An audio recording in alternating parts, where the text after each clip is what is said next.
Hello, good afternoon. Nandito pa rin pala tayo sa Mount Barker, South Australia.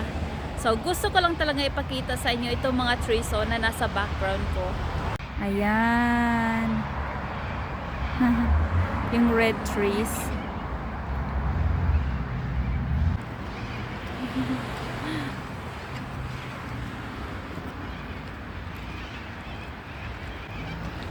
O, diba? Ang ganda. At ayan yung mga leaves nag-start na palang malagas.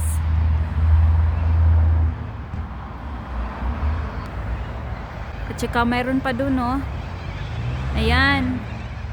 Ayan yung mga puno na yan, dating red trees yan, kaya lang nalagas na yung mga leaves, kaya yan na. So itong mga red trees dito ay magiging ganyan din eventually. Ayan o diba? Nakakatuwa talaga pagmasdan ang autumn trees.